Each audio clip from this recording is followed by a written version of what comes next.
Bell bottom. And chewing gum. Not from the States, I come from Venezuela. More coming up over there. Okay. Let the black fly in. I think they can see all of us. No, you can say once you're in the seance, Exit over there to your right. Yeah, let them in. I don't know. I'll look at it.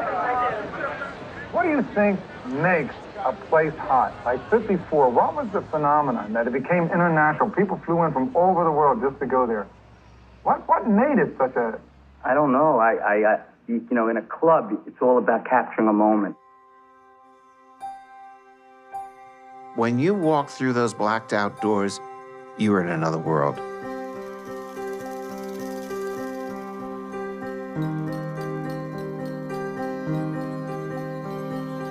Anyone that was allowed in was totally free inside.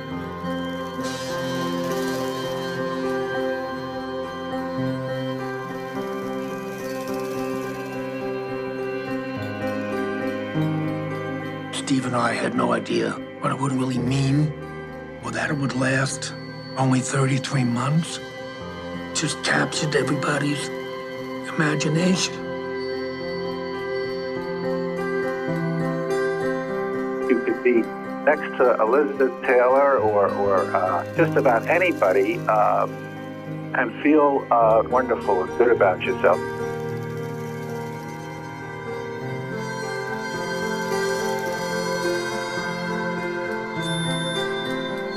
I love the nightlife, and I love seeing people have fun nights. There's nothing that makes me happier than to see the people having a good time. Everybody that was there was a star.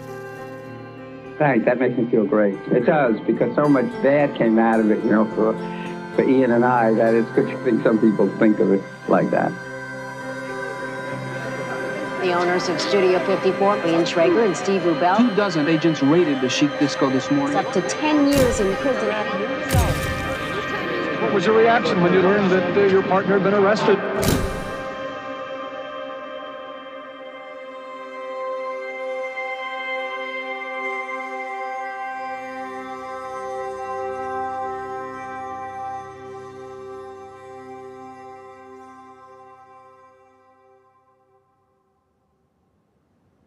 I just go? Yeah, try that. Well, you know, I was wondering to myself why, after almost 40 years, you know, I would finally feel okay to talk about studio, because I hadn't talked about it, you know, at all.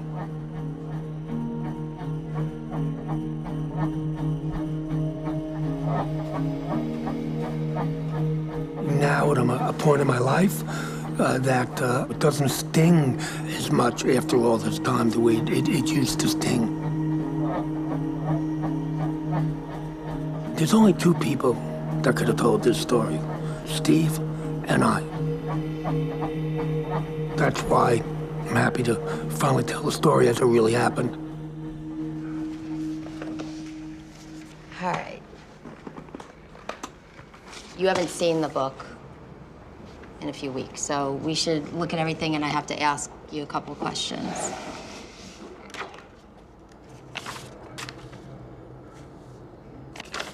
I've never been in a room with so many celebrities. It was like numb.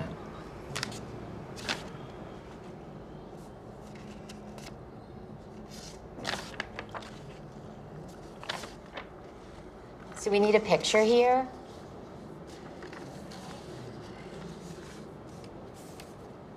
This one.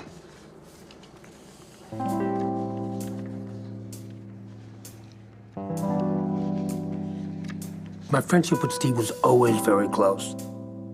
Almost from the moment we met. We met in college.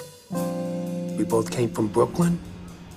middle class, lower middle class, working families, everybody upwardly mobile and ambitious, and everybody wanted their kids to do better than they did. Brooklyn made me hungry.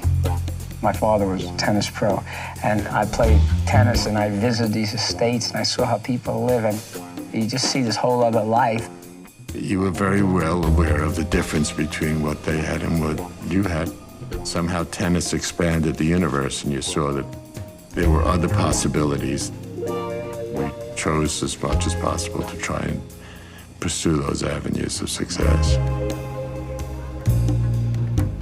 In college, Ian was very studious. He wanted to become an attorney. And Stevie was the social butterfly. If you wanted to meet a certain girl, you saw Steve Rubel.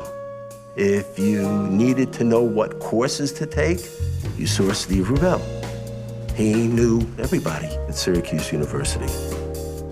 Steve was the most public of people, but he in fact was very private. He was never open about his sexuality and the fact that he was gay. It wasn't something we talked about. You know, it didn't matter. Steve was an extrovert, and I am an introvert. But inside, value-wise, essence-wise, you know, we were the same.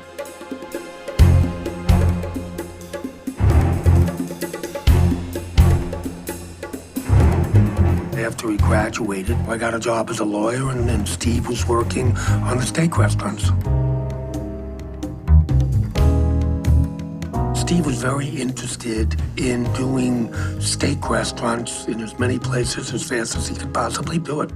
He had expanded too quickly, and they weren't doing well. So I acted as his lawyer and kept the creditors at bay. That's when Steve and I became partners. I was the one that wanted to go into the nightclub business because I smelled that there was a real, opportunity with it. That ambition, that drive really forged a real bond between us. Steve always felt he had something to prove, as I did. From the beginning, they had this intuitive understanding that they were getting out and they were going to do something big together.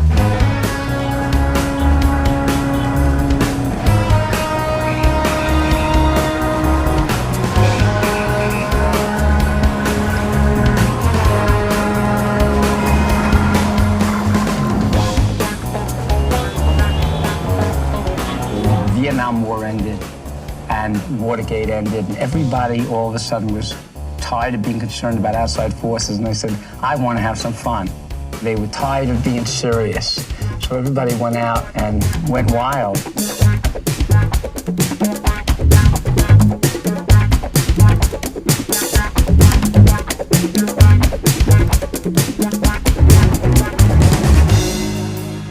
We were going out to clubs in Manhattan all the time and trying to figure out what kind of club we wanted to create.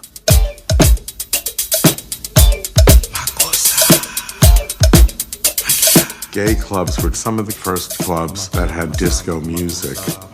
But disco was black music, and it came out of black clubs. The beautiful models, the girls, would go to the gay clubs with the gay designers and hairdressers and makeup men, and then the straight guys would want to meet the models, so they would go to these clubs, and it all started blending.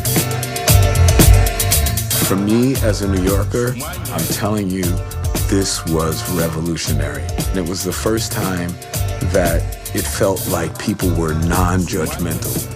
Everybody was fine with everybody else's culture. At that time, gay clubs were behind closed doors, hidden. It was a little bit like going to a speakeasy in the 20s, I suppose. It was subversive, and there was an incredible energy.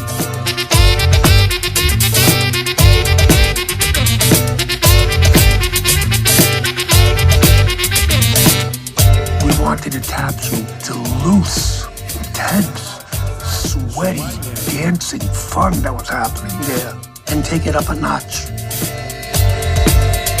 Create the ultimate nightclub. Blow everybody away with it. Dent the universe. Change the world. Ian and I walked into this old opera house, the theater, and Ian and I both saw it, and we both went upstairs and signed the lease. And some people said we were crazy because we were on 8th Avenue and 54th when the West Side was not, right? In those days, it was not. Mayor Beam said he's going to clean up the streets. We're still waiting. It's very dirty. I'm living here many years when I remember when it was beautiful, and now it stinks. 54th and 8th wasn't Disneyfied yet. It was really a very sleazy neighborhood, perhaps the sleaziest neighborhood in the city, the West Side and the Theater District. If you wanted to get mugged, that was really a good place to go. It was amazing that anyone would think of opening up a discotheque on West 54th Street.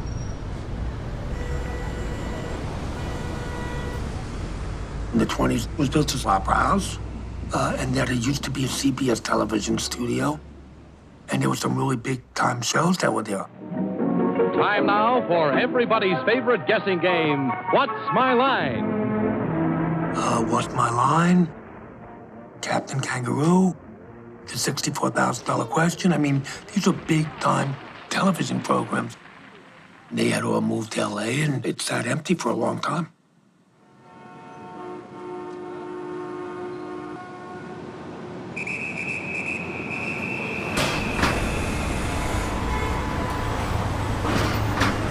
This is around the 40th anniversary of studio. It seems like yesterday to me. Well, now there's a sloped floor here for the theater, like there was when we were here 40 years ago. But you know, you can't have a sloped floor and have dancing. So we had to level it off, and we didn't have enough time to get a building permit to do it. We had to just start working on it immediately. So we said, just go ahead and do it.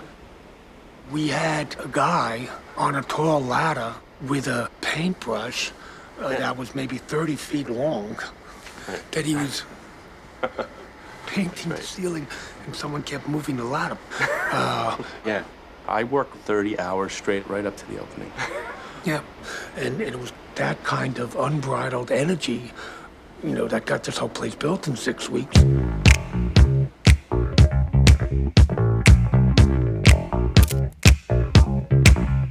We were competing against what probably is the best nightclub people in the world, and we wanted to have the best of those clubs. First, we went to the usual suspects. They said they couldn't work with us because they were told not to by our competitors. So it was out of that problem that we went to Jules Fisher and Paul Morantz, Tony Award-winning lighting designers. The theater part was already there, and we made as much use of it as possible, which turned out to be a very good idea. And the people we hired to help us were mostly coming from the theater, because this was all at the speed of a theater production. We were hammering and nailing, we were working there, we were wiring, we were doing everything. I don't know, no unions, no nothing, you know. Remember, I was even a little bit afraid because we had to have people back here. They were paid $65 a night. That was a lot of money, and I was afraid it was going to impact the margins. And I didn't want to have anybody back here. You know, even having a lighting guy up to that point, no nightclub had a lighting guy. The DJ did the lights. He played the music, and then he played with the lights. Nothing like it. So we had a DJ, we had a lighting guy, we had 2 guys on the flywheel back here. Like, we had 4 people in that thing.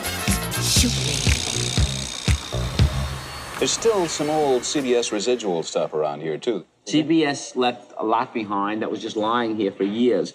What we tried to do was keep it in the context of a theater. All the lighting, everything was designed, the rawness of it, the seeing of the lights. It wasn't designed to be just pretty. It was designed to be a theater.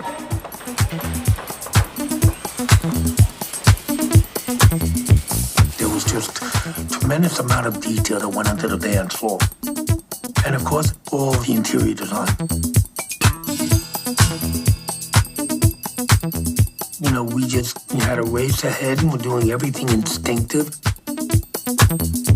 Making the club was Ian's job. Steve did not get involved in this kind of stuff, but they were both engineering this whole process of getting the right crowd in the club.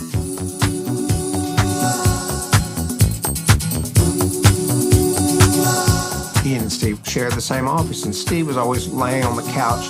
They were making deals and calling people, and they were sending limousines. They were inviting all the important big names. We were also sending out thousands of invitations.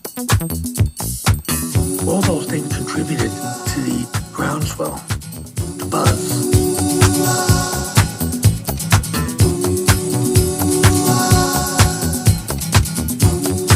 In the crush of everything that was going on, it wasn't possible to get a liquor license in that period of time. And as a matter of fact, we kind of forgot about it. It got lost in everything. So we thought we would go up and get a series of one-day catering permits. And so we called our company the Broadway Catering Club.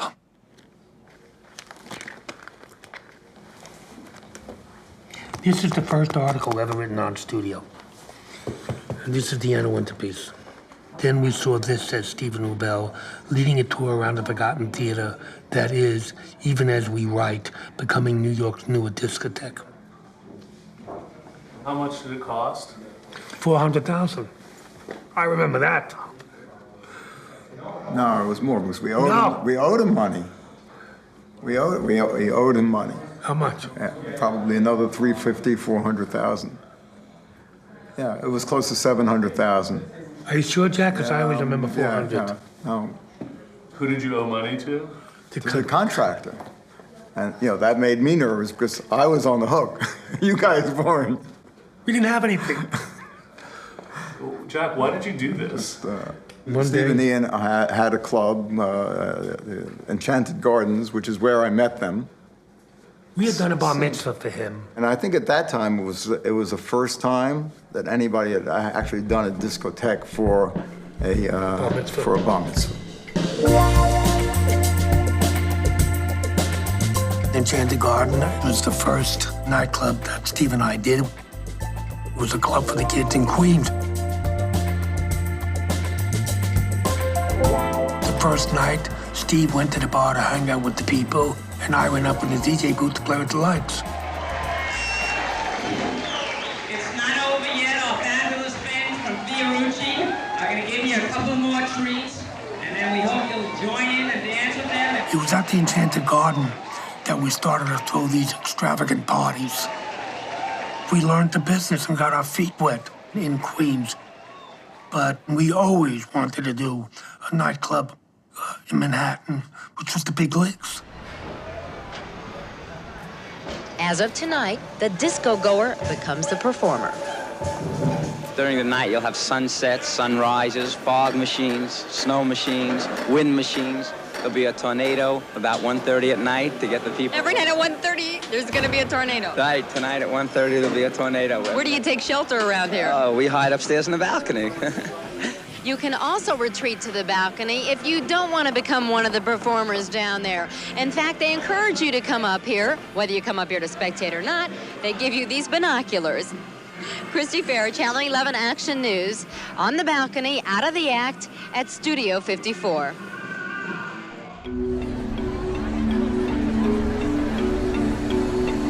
We had everything riding on this club. If it was a failure, it would have been a very, very big failure.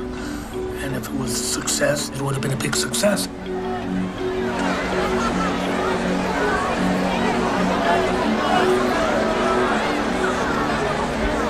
The opening night, there is a mob scene. It was almost impossible to get close to the door. We didn't have the velvet rope all stretched out. We didn't have adequate security. We had to take all the rest of the security that was in the place and put them out front. And we were afraid. They just might break the door down. All right, please, everybody back At first, I was hired as security, but that first night, Steve put me outside the front door, and I was out front from day one. Mark Beneke became the doorman only because he was the better looking of the rest of the security guys. I'd never worked at a nightclub before. I just had to just kind of wing it. It was really beyond crazy. I remember getting past the doorman, and there was a carpeted, looked like almost a runway, and it was mirrored. The coat room was to the right. I just remember hearing the music, and I threw my coat. The coat check was so out of control. I just started giving people tickets. We were hanging coats, we were putting coats, then we were just throwing coats on the floor. Like hundreds of people must have lost their coats that night. It was total pandemonium. Boom, boom, boom. The sound of the music down the hall. There was a rush to get to the dance floor, just a rush. The full blast of the sound, just came over you in a big wave.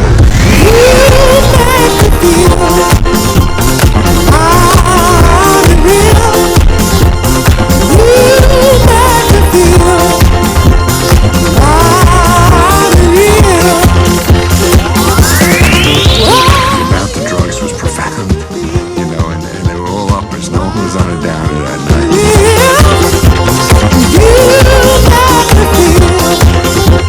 It was carefree, it was hot, it was sexy.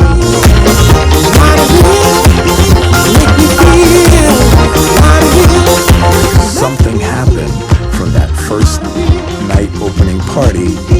The message was sent out.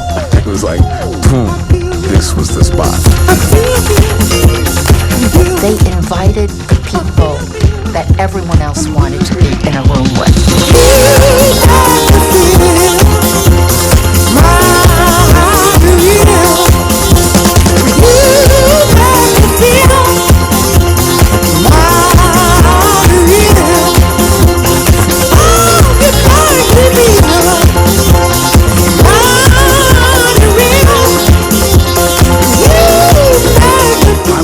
Absolutely shell-shocked. Steve was only 33, I was 29, and we had this massive hit. We were on the front page of the New York Post. No other place had ever gotten that, none. It was like a dream for us.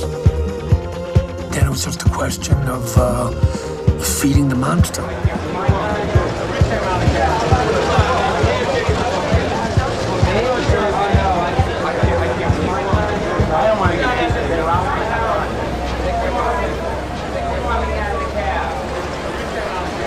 Oh, you're not shaved? There's no way in a million years you're going to get in. It doesn't matter. If you're not shaved, listen, just go home. That hat, don't ever come here with the hat. Bob, check that side. When you put the lights down a little, I can't see somebody. This is the scene outside a New York disco called Studio 54. This is the place that's in with the disco crowd, except that these people are still out. Of course, Liza Minnelli and her kind of celebrities sweep right through the protective ranks of doorkeepers. The ropes came about because there were prostitutes on 8th and 54th. In order to keep them out, we put the ropes up, and the ropes became part of the game. Now, do you only admit celebrities? No, we admit everybody. How do you choose? What are your criteria for admitting someone? Really fun, loving. We want people who are just in there to have fun and not get heavy with each other. People come there to relax. Do you favor couples versus singles? We couples, gay people.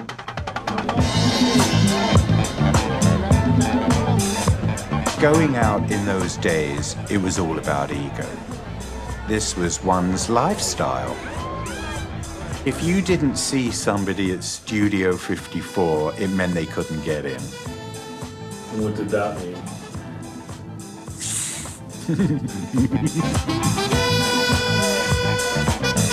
Every night there would be a guest list that would be for the front door. There'd be somebody's name on the guest list. Then the next column there would be pay, comp, or NFU. And NFU meant no fuck up. That meant that Mark had to let him in. We had GN, which really meant NG, which meant no good, which means if they were no good, you don't have to let them in. Celebrities, some celebrities get special treatment, others don't. They get in for nothing? Most of them do, not all. Mick Jagger and Keith Richards, of course, would get in, but some of the other Rolling Stones actually had to pay.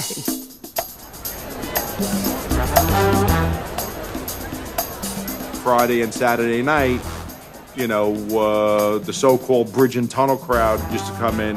They didn't get into Studio 54. They probably did go to New York, and Infinity, the Ice Palace, you know, Harrah's, and other clubs like that. But they weren't coming to Studio 54. Steve was the one that came up with that term, bridge and tunnel. You know, it was his way of explaining that we didn't want people with the polyester shirts, gold chains. Polyester melts under the lights. That was one we heard a lot. He would split up couples. He would say to the girl, "You're really beautiful, you're him, but your boyfriend's got to go home and change into a cotton shirt." Now, would you let yourself in wearing a shirt like that? This shirt, this is a good one to let in. These Hawaiian shirts are a good one. But I don't know if I would have let myself in when the play started. I doubt it really very much. If somebody else was choosing. No, actually, it isn't like that. The only thing that it's not based on is money. Has anybody ever offered you sex? Oh, yeah. Do you take it? Depends on the offer. But they have to be hot enough to get inside first, because if they were, then that wouldn't be a problem anyway, so it doesn't matter.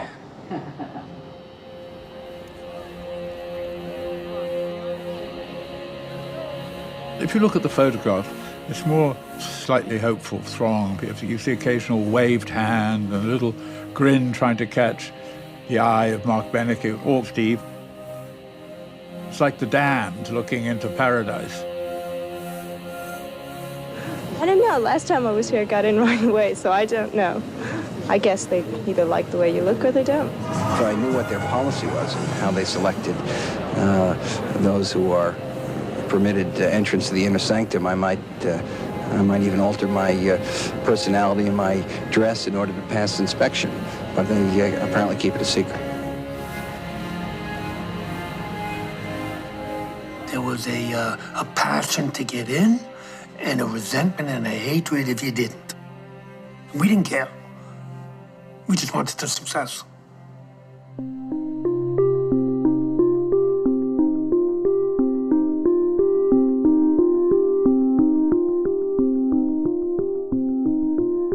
Ian and Steve were excellent as a PR.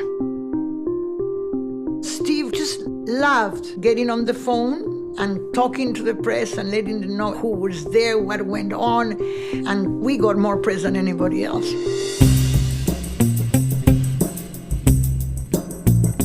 Ian called me up and said, "Let's make a deal." And I would get paid for wrangling the celebrities.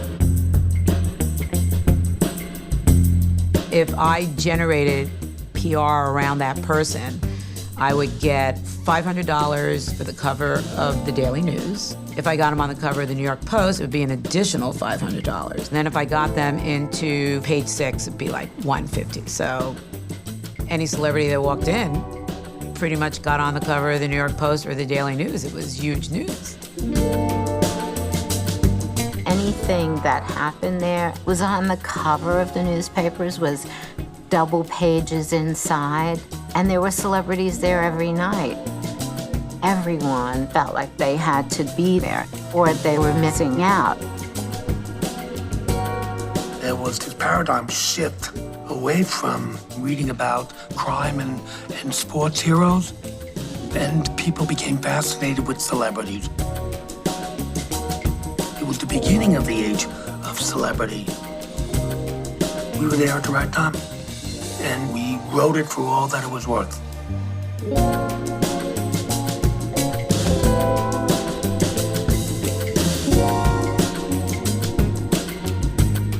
The photographers we let in were those that we could control, that would play by the rules that we set up.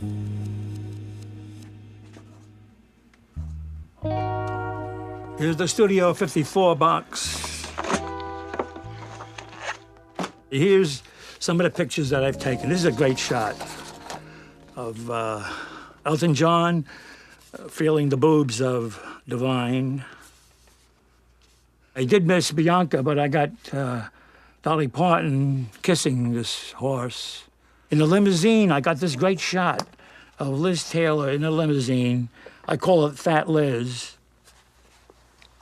Here we have Truman Capote with his robe, and he had slippers. I have another shot with his slippers with his initials on his slippers.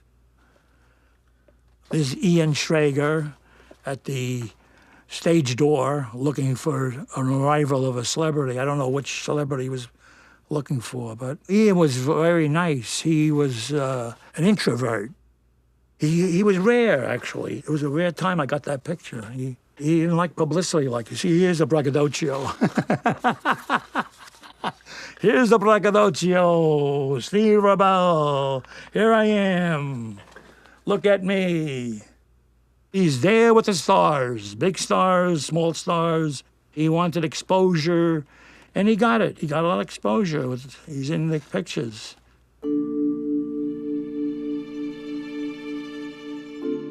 What came first, the photographers or the celebrities?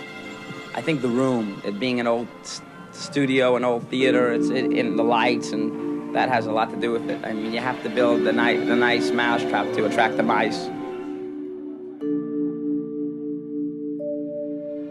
Steve really took care of these celebrities. He became very friendly with fashion designers like Halston. The press actually came up with this phrase, Halston, Liza, Bianca, Andy, with hyphens between the names. It was like a unit. They were the core group.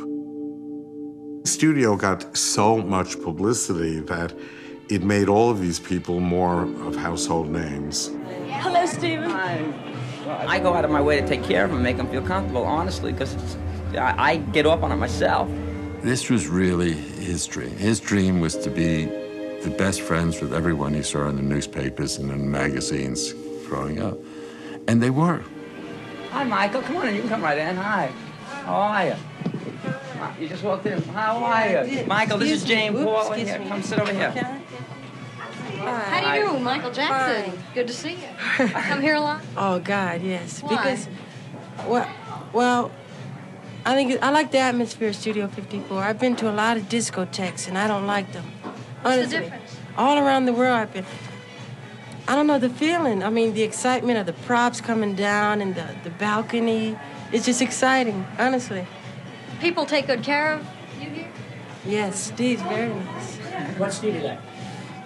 He's one of my favorite people because he's genuine and for real and honest. And that's what I like in people. When you hear the name Studio 54, what does that do? Does it your pulse quicken and your feet start moving? Yeah, I'm ready to have a good time. It's where you come when you want to escape. It's really escapism. That's what I try to make it be, too, is escapism. In other words, people who have whatever hassles they have all day, they come here and they can forget about them. That's right. And you can come here and just be yourself and dance. When you dance here, you're just free. You dance with whoever you want to. You just go wild. There aren't that many times in life where you're absolutely free. Everybody felt protected and safe. You felt like you're in a place where you could relax. You saw a gay man kissing for the first time there. And celebrities with gay men, and people didn't judge. You could be who you are when you're there. The lighting and everything, I mean, it makes you feel sensuous. All this going on and drinking and thump, thump, thump music and beautiful people everywhere. And it makes you want to feel like that. I was wearing lingerie and heels, and I could go to the dance floor and I could dance with everybody. I'd float on the dance floor and dance with. They were all my friends. I mean, I didn't know them, they didn't know me, but they didn't care and I didn't care. So that's how we danced at Studio. We danced with the entire club. Disco was a haven for, inclusion and acceptance, and that the street wasn't. Out on the street, homophobia existed much more than even today. Transgenders took their lives in their hands walking down the street in New York City. But as soon as they stepped foot into the disco, they were safe. And not only they were safe, but they were included, they were accepted, they were part of the scene. Do people ever insult you or rude to you? No. No, they're petrified. They think we escaped from a Broadway show. Basically, New York people are very open and very courteous and kind. No, that's not true. Only at studio, we truly feel at home here. Yeah. We pay rent, sort of. $14 is rent, I think, At Studio 54, gay energy was bigger than life. The influence filled the room and filled the space. The mantra at studio was you were in a fantasy and you could be anyone you wanted to be for that moment in time. And people did. All that love and affection. Thank you, Rollerina. I really needed that. Rollerina was a Wall Street banker by day, a fairy godmother by night. Disco Sally was a lawyer, and she was about 78 years old. I was against Disco Sally at the beginning because I thought the whole thing was kind of gimmicky. And when Steve's like, no, you're wrong. This is good for the club. It's good for the club. Kutasa, who was like the most fabulous drag queen of that whole era. She was 5'11" out of shoes and 6'6" in shoes. And you never, ever, ever, ever, ever saw her out of drag. And she held center stage when she wanted to.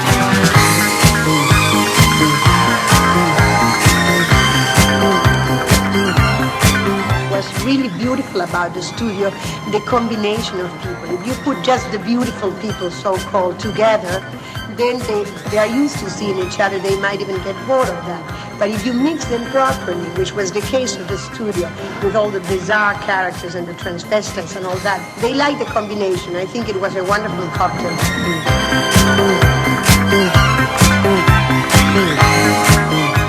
Diversity created this combustible energy. It was tribal almost. Like that wild abandonment, that freedom was all part of it. It was like an adult amusement park. They had a real sense of what people wanted, adults wanted.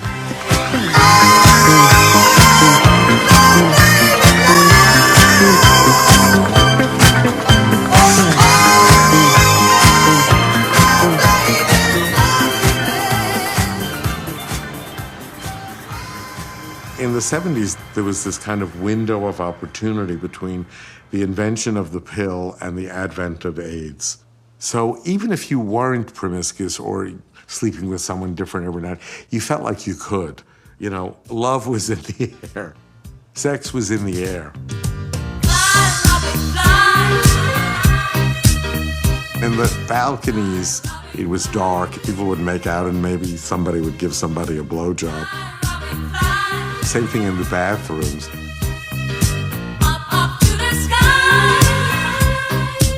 There were mattresses in the basement. And I went down there and I slept with a lot of people. A lot.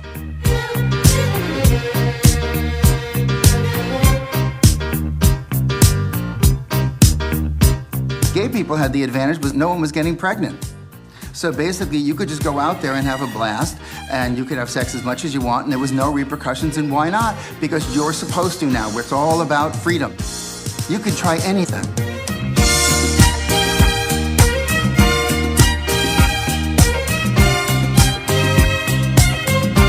Steve had this huge coat that he would wear a lot of times, and in that coat was money and drugs, and it was like Daddy Warbucks. Steve was big on Quaaludes, to be quite frank about it. He loved giving out the Quaaludes. If you say, Steve, I don't want a Quaalude, he'd say, oh, just take a half. Oh, I don't think you're a priest, are you? You're too much of a bad boy. He always wanted to get the party going to another level. You could say higher and lower, and I'll leave that open to interpretation. Think this happens anywhere else in the world? No, I was all over the world. I'm happy. The music, the lights, supple-bodied young waiters dressed in nothing but shorts, and drinks at £1.50 a glass. The formula has made the owner a very rich young man. He enjoyed every night. I mean, Steve probably had more fun than anybody. And the environment we created allowed him to be comfortable and accept his sexuality, maybe for the first time in his whole life. He was in his element. To me, it was different.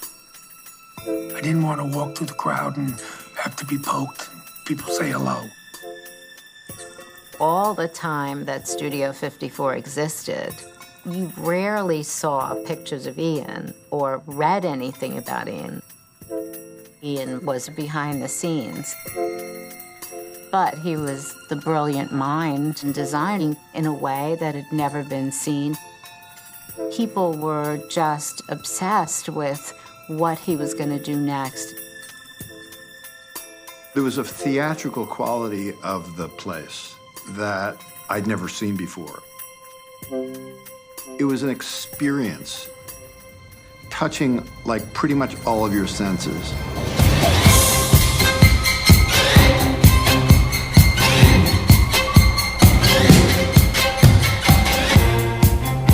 It's a visceral business.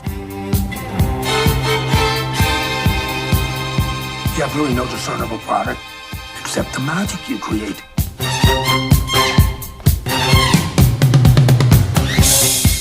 Moving of lights and sets and changing the environment from one second to the next, that had never been done before.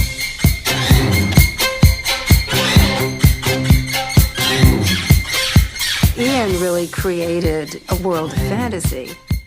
It was the transformation of individuals into this sort of group energy that absolutely exploded.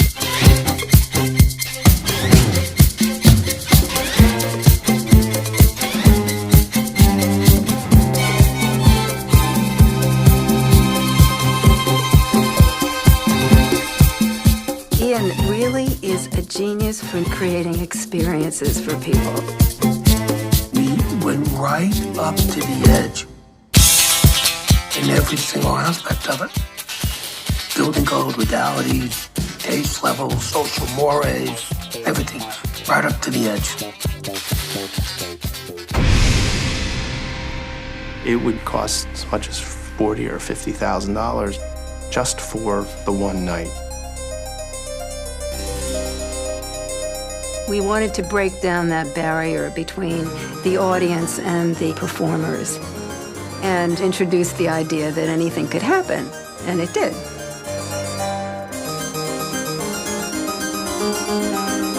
Everybody who worked there knew we were cast members. We were putting on a show, and everybody had to give an incredible performance and give an incredible service.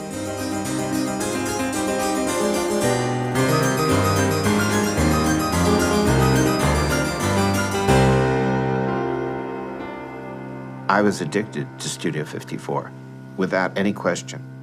I had to go there every night, and so did a lot of people. Studio 54 is probably the Mount Olympus of the disco world. Right now, it is the center of the universe for those who dance to 125 beats a minute. Studio 54, the definitive disco here in New York City.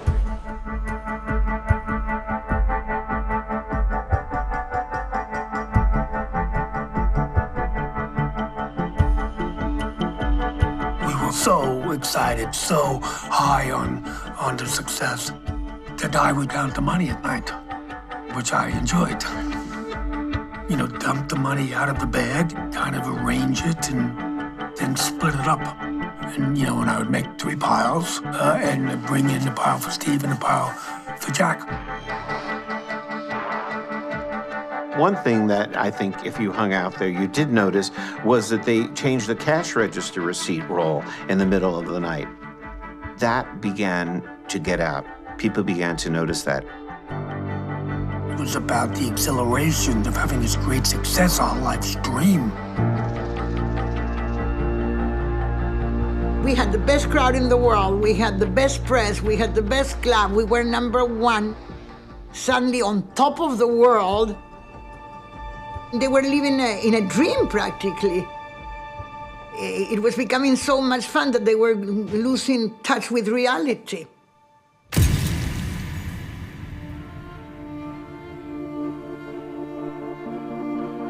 I was up in my office with a girl, and I heard the music stop. Well, I walked downstairs, and Steve was already over there. You're encompassed in this little world, and all of a sudden the lights went on, the police were there, and it was like, the reality was in your face, like, holy shit.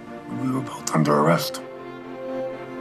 We still didn't have a liquor license, so we were getting catering permits every night, but you know, at a point in time, they're like, okay, why are these guys coming every night for a catering permit? They're a nightclub and everybody knows it.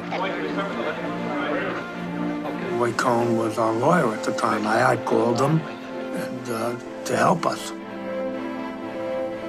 Their lawyer was Roy Cohn, and I knew he was also an attorney for mob guys and heavy-duty people in Manhattan. That kind of made sense to me, that there's a reason they're not afraid of much. After a few hours, we were released. We were able, you know, to keep the place open for 6 months with no liquor. Then we finally got the license.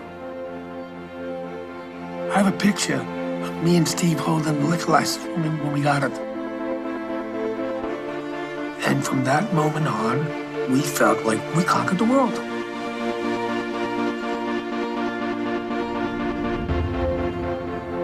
They thought they were so important that they could do anything.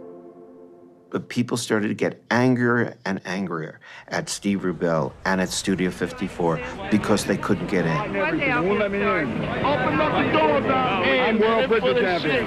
Right here. You can't have this much popularity without somebody somewhere being envious or wanting to take it down. I mean, it's human nature. It's just the way life is. The Dan Dorfman article, Steve said, only the mafia does better, but don't tell anybody. Part of Stevie was a braggart, you know? Look what I'm doing, I'm having the best time, and we're making tons of money, and he was very proud about that.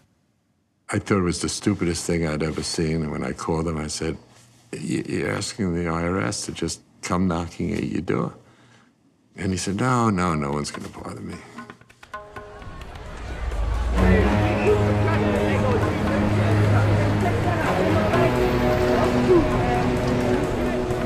Close to 24 IRS agents raided the Chic Disco this morning, armed with a warrant to search and seize any and all records relating to the club's finances.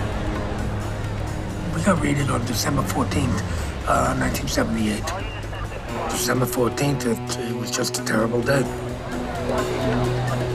The Studio 54 case began with an allegation of a gigantic skimming operation, that there was cash and drugs hidden at Studio 54. One of the cleaning guys called me and said, there's some guys here, and they have warrants. So I called Steve. Steve said there was some Quaaludes in the safe, and if I can run over and see if I can get them out. But I ran into the feds while I was in the basement.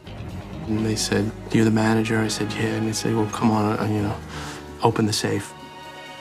27, 42, 37, two this way, one this way, clink, pump, and open. I said, is this everything? And that's when I said, well, there's a couple of boxes up above here, too. First of all, I tried to open the door, and somebody pulled it back, because they were already in here. Yeah. So I put my key in and tried to open it, and they pulled it back. And then eventually, the federal marshal, whatever it is, opened it. This is 9 o'clock in the morning, by the way. Federal marshal opened it and said something. Do you want to come in? Do you not want to come in? So I came in, I had all my papers with me like I normally have. I put them down on the floor. Then I walked in. Ian Schrager, one of the owners of Studio 54, entered the club sometime later. And agents say that among his records, they found cocaine. It wasn't in my books, it was around my books. And then they came in, I put my books on the floor. Maybe it was left from the night before, who knows? The field test kit showed positive presence of cocaine. Not only was it positive, the thing was off the charts, pure. It looked like it had been cut right off the key, as they say in the narcotics business. If you're going to walk onto the premises that are being searched by 50 IRS agents with cocaine under your arms, don't walk in. Turn around and go somewhere else. I was arrested, and my first call was to Roy Cohn's office, and he came down immediately and advised us to overturn all the furniture in the office and make it look like the agents turned everything upside down, like a Gestapo. They even ruined my birthday presents.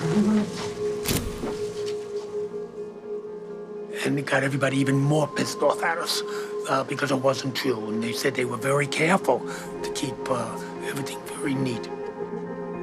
That kind of started the litany of mistakes we made in this thing, because that made the front page of the Daily News. I don't think we realized the seriousness of what we got ourselves involved with, because we're getting away with everything. They were interviewing Ian.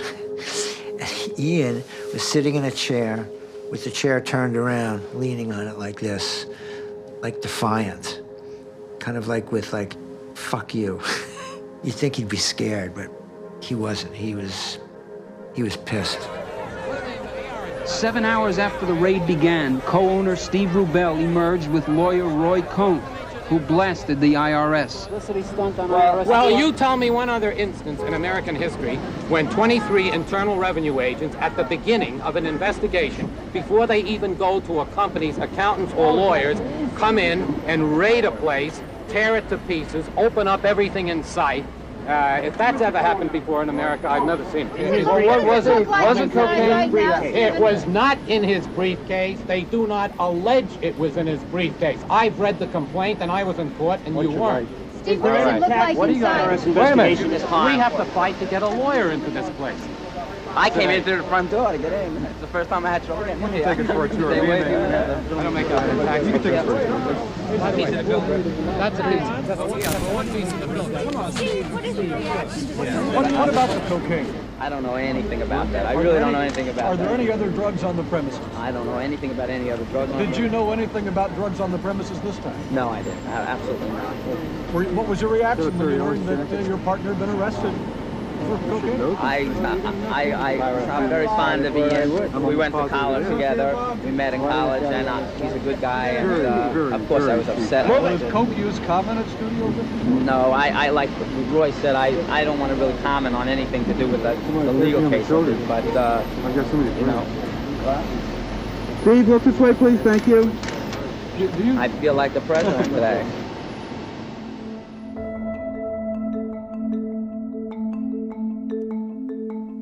We had every great lawyer working for us.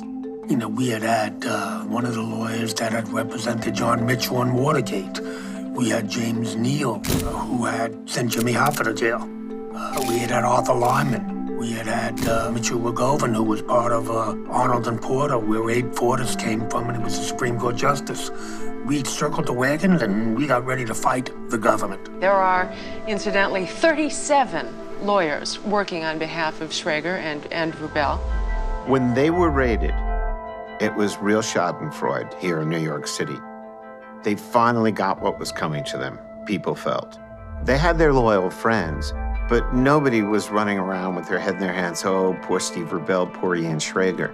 None of that happened. People kind of liked it. And now following up on the Studio 54 story is Weekend Update correspondent Lorraine Newman outside Studio 54. Lorraine? Thank you, Bill. Standing next to me is Steve Rubel, co-owner of the company. Steve, what was your reaction when you learned cocaine had been found here? I was shocked. It was more of, you know, taking on the institution, taking on the system, which was all part of Studio 54 mystique. And I think everybody rallied around, and there was a party after that. The notoriety was like a moth to a flame, and everybody came, and it got even bigger. Which controversy sometimes does.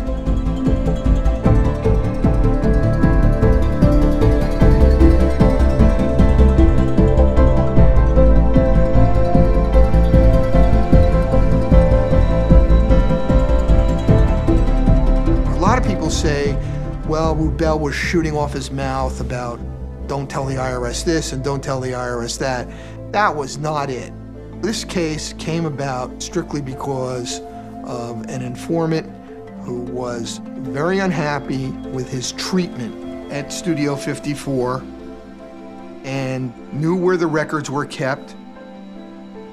The basement had a drop ceiling, and if you remove the ceiling tiles, that's where we found the manila envelopes that were in effect a second set of books. Also up there in garbage bags, plastic garbage bags, there was cash. Absolutely never any millions of dollars in the ceiling of Studio 54. That's just folklore. They took down bags of cash, which had been particularly described in the search warrant. It was like 5 combinations, and you had to, it's like, oh man, this is a pain in the neck. The guys are all dying for quarters, so I'll keep the quarters up top. It's as simple as it was. That was the money in the ceiling story.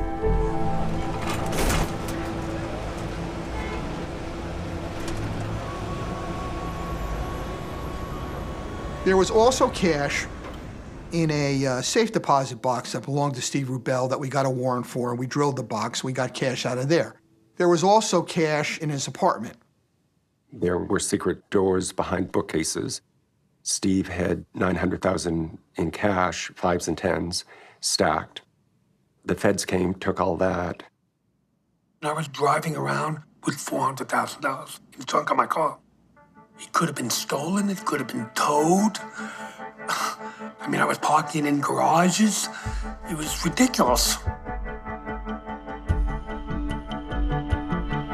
At Studio, Steve's mother was the bookkeeper, and Steve always had a budget for recreational drugs. He would give them for free to certain people. Steve's mother didn't know anything about the drugs and what the codes were, but she knew where every penny was going. There was $100 taken out to get a celebrity a drug or whatever. It was recorded as a party favor, so it had everything in there.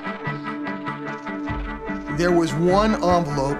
On the outside of the envelope were 3 columns, Ian, Steve, and Jack. And then there was a 4th column, which was the total amount of the take for that night. And then there was a 5th column that was labeled SKIM, S-K-I-M, or S-K. So that you had a daily record of everything that they took in and what they took out as SKIM and didn't report. Who created those books? I didn't, because I wasn't the bookkeeper or taking care of the books, but one of us did. Who instructed those books being created? You know, I don't remember. You sure you're not a prosecutor yet? You know, all I know is that I got the benefit of it, and I was a co-conspirator, you know, but you know the actual inner workings and all, I don't know who did it.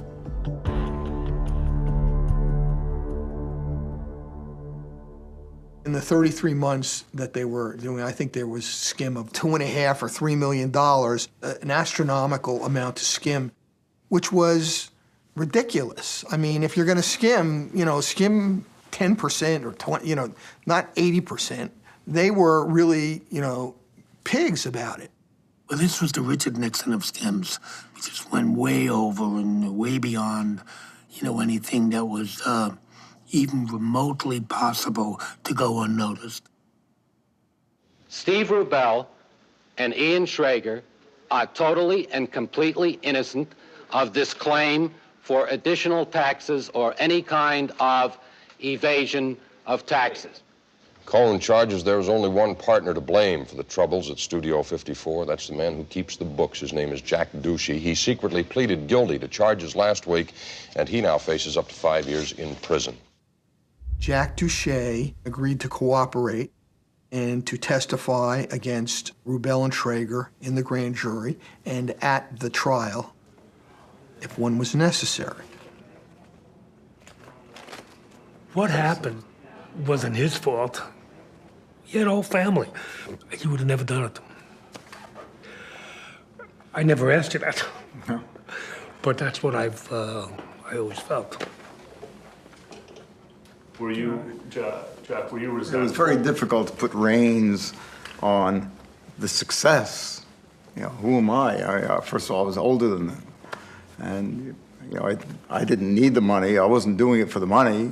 But this was an overwhelming success. So I wasn't about to try to harness them. And, you know, we all paid the price. I mean, but did you know what was going on in the counting house? Oh, I was right in the middle of it. Yeah, I was right in the middle of it. I was just as culpable as, you know, Steve and Ian. But you seem so level-headed. Why do you think you let that happen? The success went to everybody's head. Yeah.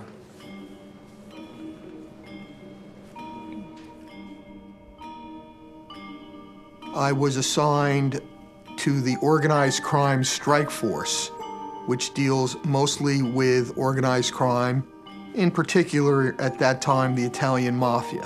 The Studio 54 case, there was a supposed connection to organized crime through Ian Schrager, whose father was Louis Schrager, also colloquially known as Max the Jew. I've always heard all these things about my father in the newspapers, and I didn't really know anything about it. I idolized my father. I knew he was different than other fathers, you know, with his hours of work, and I was always concerned that that would be a problem for me. I was always very sensitive to that. Louis Schrager, who had died at the time, was an old Meyer Lansky associate. But we never found any evidence that Studio 54 had a mafia link. I definitely think that Ian didn't want any part of his father's business or connections or anything. I mean, his father was successful at what he did. His father had power. And I think that Ian wanted power and success in a different area.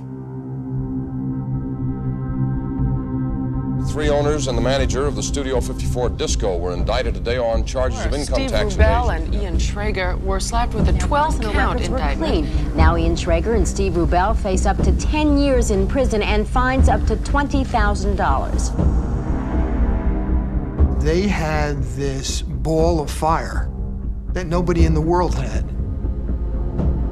They had this thing that was worldwide popular that had fallen into their laps. And I don't think they wanted to lose that.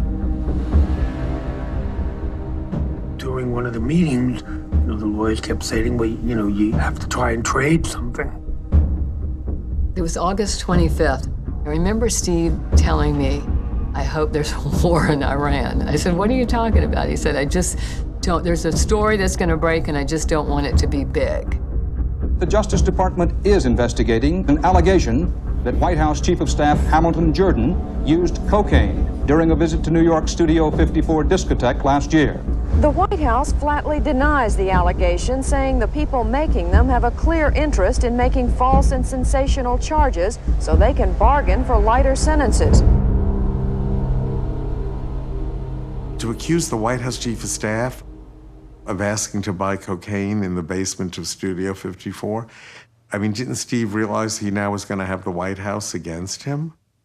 I thought Steve better be really careful. These people are powerful. He doesn't have any power. He's a nightlife person. His power is among celebrities. It's not among the politicos, and he definitely messed with the wrong people. President Carter's comment about Jordan was, he will tell the truth as my wife would or my children. While the Justice Department would not ordinarily pursue a case involving individual use of the drug, it's compelled to do so in this case because of a new law called the Ethics in Government Act. That law grew out of the Watergate scandals. It requires an investigation of up to 90 days by the FBI when criminal allegations are made against high-ranking government officials. One of the lawyers, Mitchell McGovern, made a really fatal mistake and hurt us. He didn't understand how Watergate changed the law. It became very public. The train left the station, it took a life of its own. There was no turning back. You saw with your own eyes Hamilton Jordan use cocaine. Yes. No question. No question. No mistake. No. We didn't realize the magnitude of what was going on. We had this thing that, we'll get out of it. We got Roy there, but, we'll figure out a way and get a way out of it. We even went and did a major renovation in the club. It's like a signal to everyone, this is gonna be fine.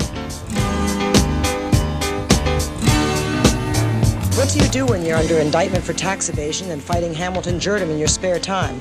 Well, you can create a new image, architecturally at least. 600 workers in round-the-clock shifts have been laboring since last Wednesday to put it all together. And when they're finished, it's expected to cost $1.5 million, 3 times what it cost to open Studio 54 3 years ago. How do you like it? How do you like it? More. How do you like it? How do you like it? Ian had all these magical ideas. He'd seen Sweeney Todd, and he got this idea to do a bridge. Tired of fighting your way through the crowded dance floor? Well, this moving bridge ought to be able to solve that problem.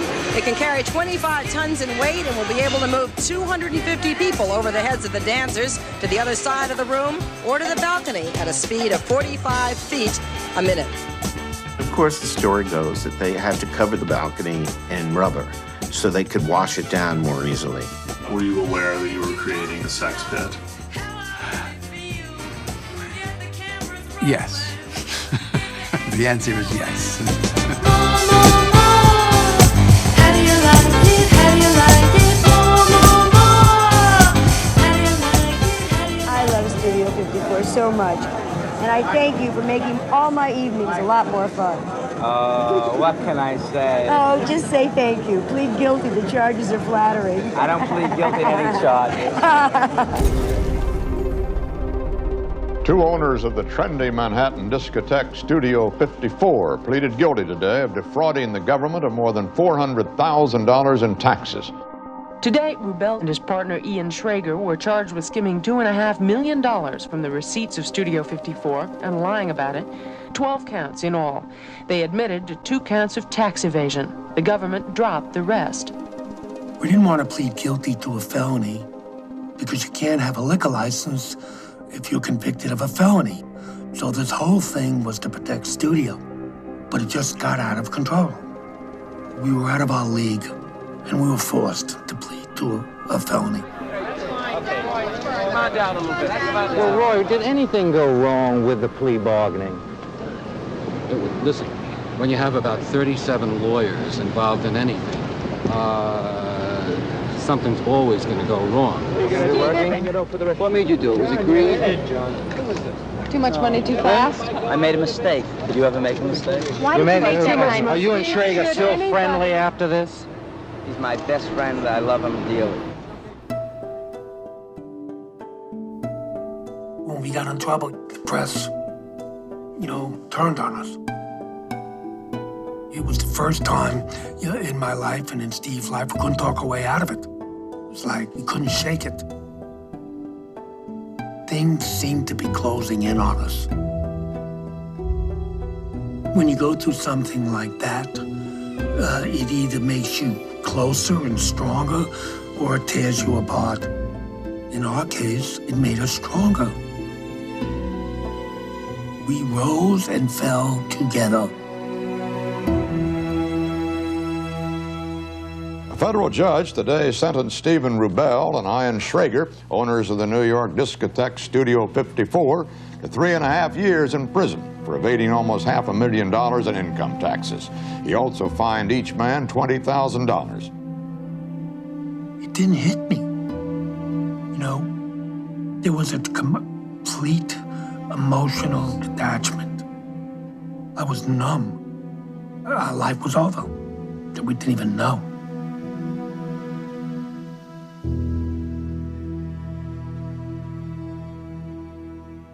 The party the night before they went to jail was probably as exciting and as much fun as the opening party. It may have been more fun.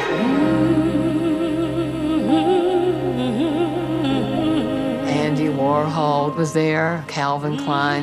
Diana Ross sang. Liza Minnelli sang too. What I distinctly remember, Steve was wearing like a Frank Sinatra hat, and they played I Did It My Way. My way, what does that mean, my way? When I look back at it now, it is so preposterous. What were we thinking? Leave me this way. Baby, my heart is full of love and desire for you. Now come on down and do what you gotta do.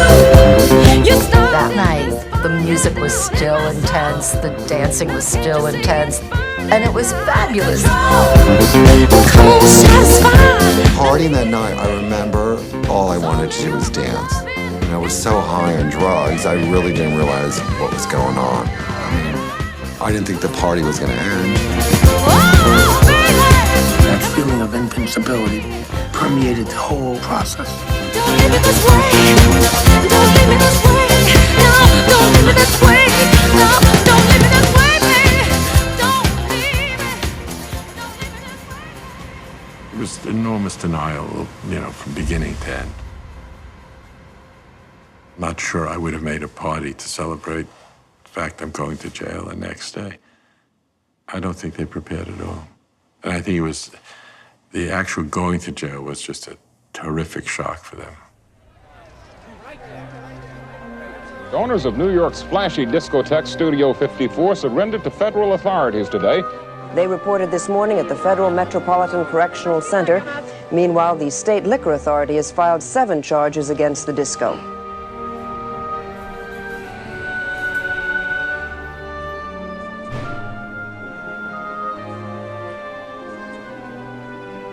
What was that first night like at the Metropolitan House of Corrections here in New York City? Well, the doors closed, and when those doors close, it's amazing how quickly you just realize you lost your freedom. There's nothing worse in the world. We didn't share a cell, we were in the same jail. And that's something that we both wanted, obviously. We couldn't guarantee that. I don't know what it would have been if I didn't have the benefit of having Steve there. We were treated just like everybody else, not unfairly. You didn't care that you were with Liza and Bianca and all those guys? That's another world. Yeah. It's how it is. You just have to learn to keep your mouth shut and not say a word. If you say a word, you're dead. There was a guy that lived across the hall from me, and who had killed somebody with a bowling ball. And so I right away thought that was a good guy to get friendly with. I made a deal with him that we would give his wife money on the outside and he would protect us. You know, it was just a base instinct to survive in there. After they went to jail, we had another couple of months, but it was never the same after, without Steve and Ian. And then when we lost the liquor license, there wasn't much we could do. We was in prison that, we sold Studio 54. And I was negotiating the contract. And that kept my sanity. But selling Studio was the hardest thing I ever had to do.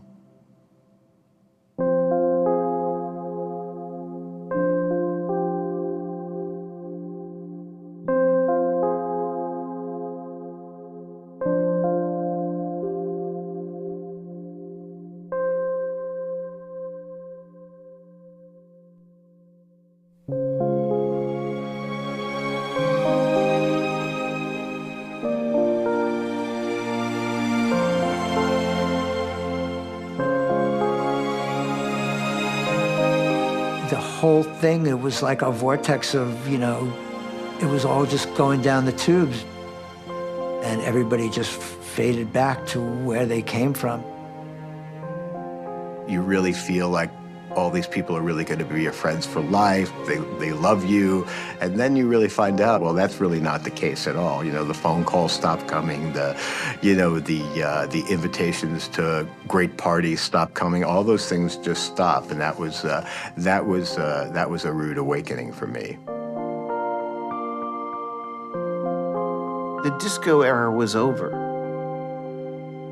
Disco music became a joke. It was billed as Teen Night at Comiskey Park. The feature attraction was a disco demolition between games. Local radio morning man Steve Dahl was to lead the crowd in song and then finish by blowing up a box full of disco records, which the fans were to bring with them to the ballpark.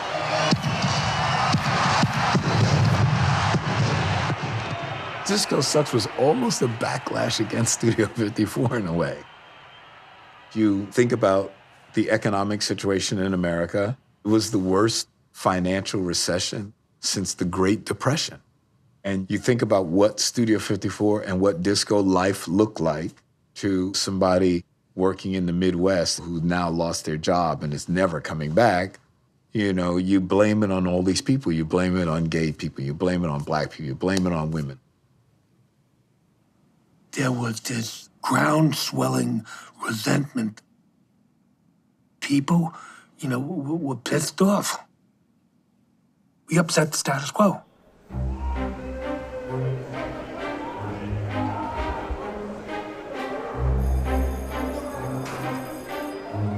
We knew Rubel and Traeger could help us and could give us more income tax evasion cases against other people that they knew who were doing the same thing. So we devised the great Chinese food scenario. The U.S. Attorney's Office is on the border of Chinatown, and the IRS agents know all the good places to eat, trust me. So they ordered a slew of different Chinese dishes.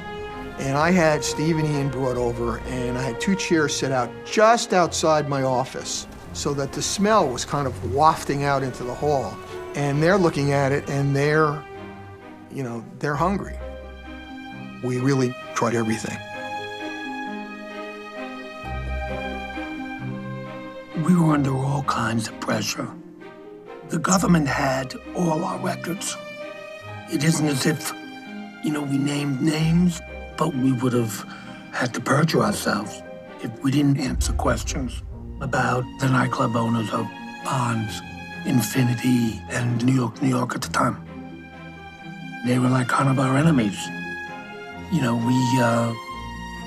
always suspected that those guys were out to hurt us anyways, so it was kind of easy way to rationalize it, I suppose. But my father wouldn't have liked this. Why? Because you just not something you do. Do your time like a man. Wouldn't be something that he would, want me to do. And did that weigh upon you? Of course. I had problems. I still have problems, but I'm still embarrassed about it. It's one of the things I was hoping you wouldn't get into. But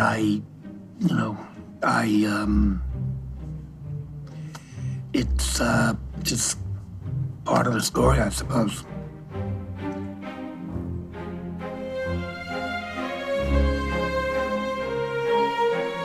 You couldn't stay in prison for 3.5 years. So we did what we had to do and got a reduced sentence.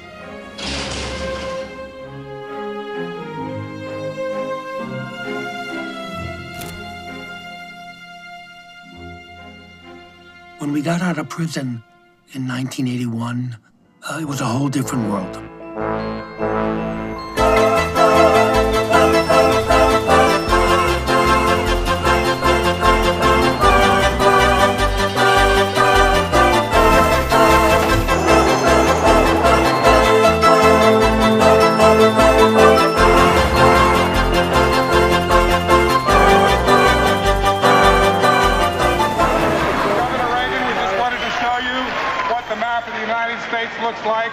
at 8 o'clock tonight. Hey! It's all yours.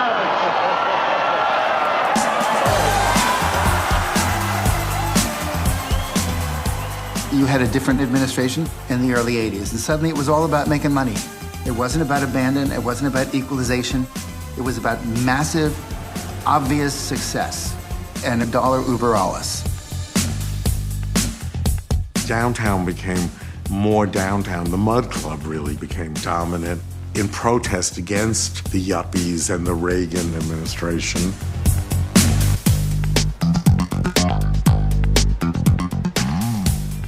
Getting out of jail, we were both really sensitive.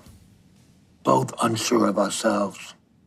You know, that's a devastation that's hard to explain. You lose everything. You know, I lost my law license. I couldn't vote. Even a driver's license, your credit card. I was disenfranchised. It's, you know, you don't realize till you can't what it means to you. And the shame of it. That was the real thing. One of the things I guess that's a little bothersome is that there is no stigma attached to the fact that you did jail time. Oh, but there isn't a day that goes by when I don't think about it. Okay. It's an emotional stigma. It's emotional. Okay. Until about a year ago, I had dreams that I was on an island and I couldn't get off. And the nightmares, I would wake up soaked. And it's something you don't get over. Fair enough. Steve was kind of tentative because he didn't know the way people were going to be reacting to him. Just that they didn't know if they could trust him. After the Hamilton Jordan and everything. The price of being a success, you know, is easy. The price of being a failure is difficult. I went through both. That was probably the most difficult moment of their life, wondering if they would ever emerge. In a sense, they had nothing to lose early on. They had nothing. Everything was an improvement. It was fine. Coming back, that was courage. Ian's not going to give up. Stevie, in his own way, isn't going to give up.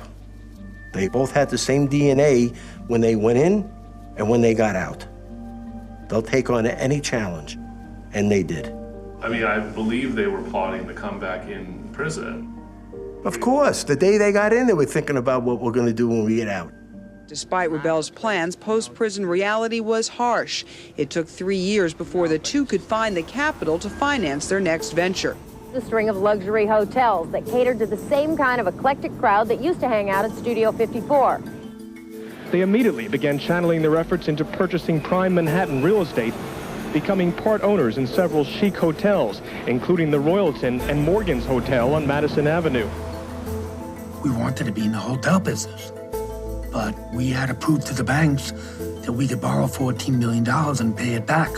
So that was the reason why we opened up Palladium nightclub. The bald, the brave, and the beautiful came out tonight for the opening of the Palladium.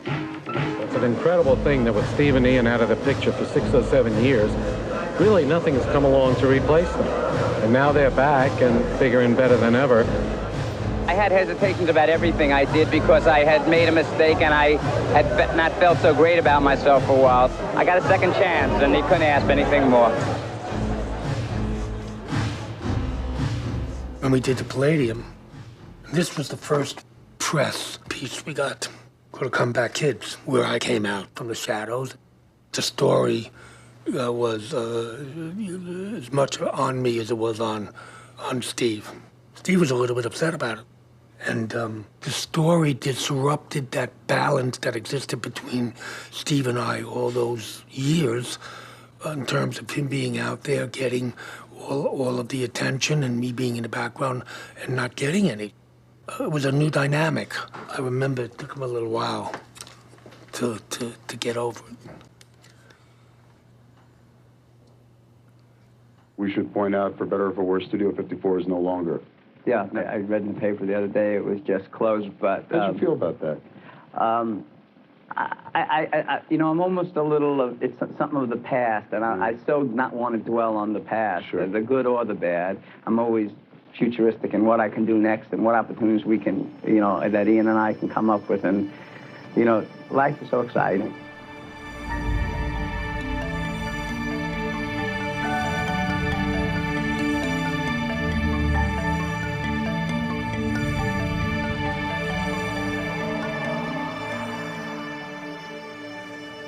So how did you find out that Steve had contracted HIV? I did a blood test.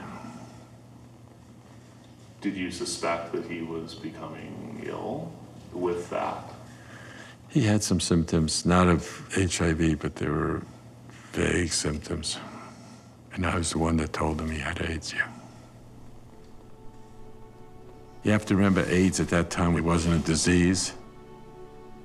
It was a condemnation. And so he wouldn't let me tell our parents. He held it together, and I'm sure he didn't hold it together after I left, but he held it together. Everybody was getting sick. It was frightening, and if I'm still emotionally affected by it, the loss was profound. All of these young guys were just fading away.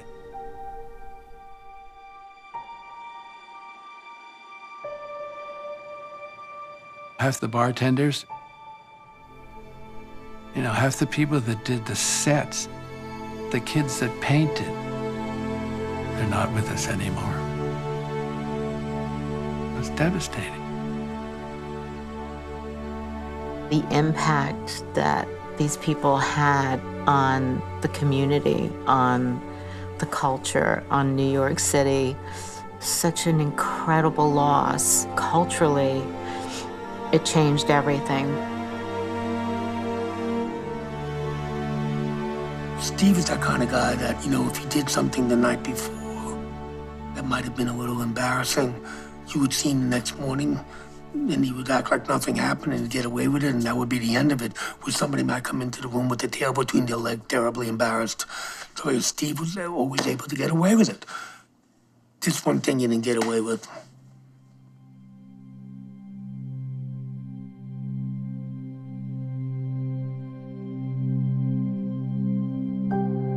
Steve Rubell changed the look, the feel, and the pace of New York's nightlife when he opened up Studio 54 some years ago. Well, Rubell died this morning here in Manhattan from complications of hepatitis. Steve Rubell died of complications resulting from hepatitis and septic shock. Steve Rubell, who died yesterday of liver failure. There were rumors that Rubell succumbed to AIDS, but the official word is that he died of hepatitis and septic shock. He didn't want the press to put in the obit that he died of complications of AIDS. That was kept out. I wanted to, make sure everybody came to the funeral because that's what Steve would have wanted. It was like a big send-off. So I was on the phone making calls to make sure everybody would come. The funeral for that people person turned out the chic of New York City society, from Calvin Klein to Bianca Jagger to his partner Ian Schrager, who at times looked shaken. Losing Steve was like losing a family member.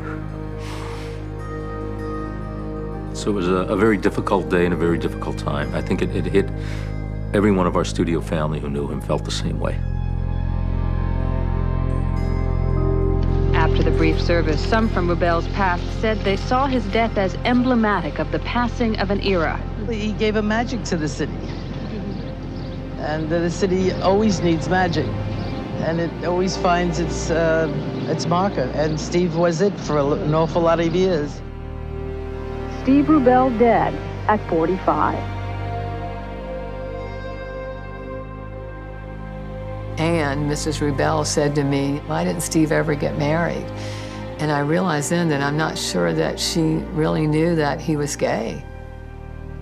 That was part of that time of maybe your mother was the last to know. Steve's death and his illness had a huge impact on Ian. Their love for each other and their bond was so strong that I think it made an impact for quite some time.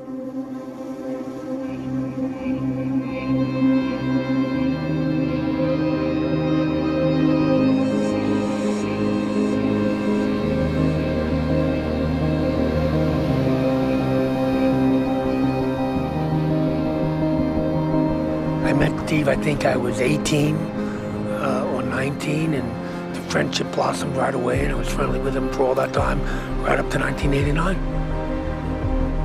I'm lucky that I had one of those friendships. Not many people, do. Steve and I bought this house in 1985. Has a lot of history, this house. It's like a family heirloom. For that, it's quite beautiful.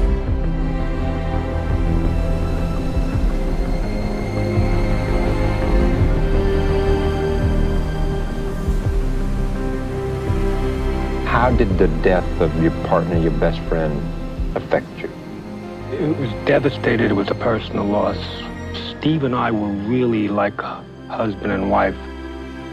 I'm not sure which one was the husband and which one was the wife.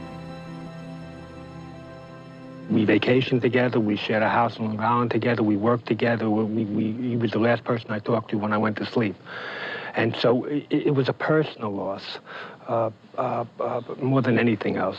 On the business end of it, the same passion that drove me while Steve was alive still drove me. I had the same hunger. I still have that same hunger now, and so we just continued on. It's not as much fun. It's not as exhilarating. I don't have someone to share it with, but we just, you go on. Did you ever doubt that you could do it? Of course. I still doubt it. I think that's what drives me.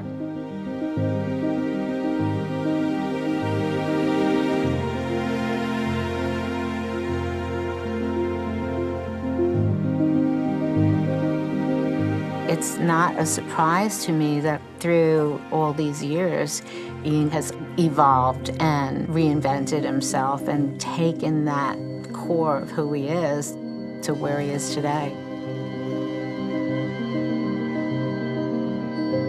I was trying to capture energy in the hotels in the same way you might capture energy on the streets of a city. There's an energy that lifts everything. A high tide that comes in.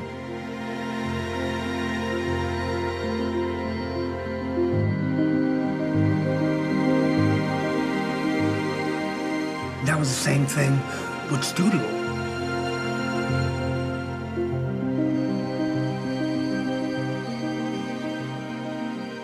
Studio just meant everything to us.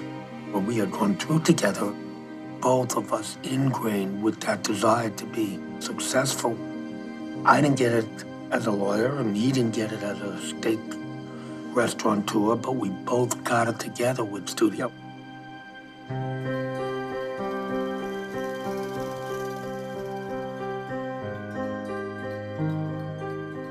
What they created, nobody has come near since then. There was a brevity to it. There was a sense of something lost, paradise lost. I don't think they had any idea what it would become. That it would become this world famous, that it would be important in our culture and the history of New York City, and maybe significant in the history of what was going on all around the world.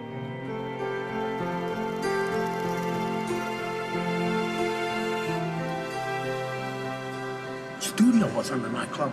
It was like a kind of social experiment. And that's why it's never been able to be recreated. It was fun, holding onto a lightning bolt.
sense in sharing this one and only life, ending up just another lost and lonely wife.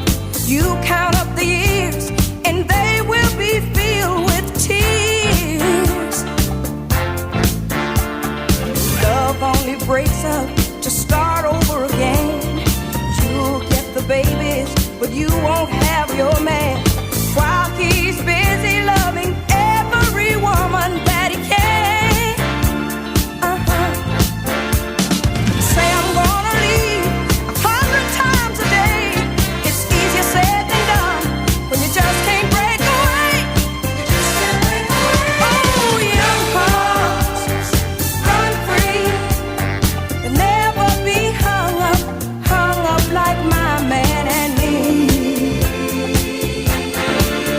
My man and me. Ooh, young hearts, to yourself be true.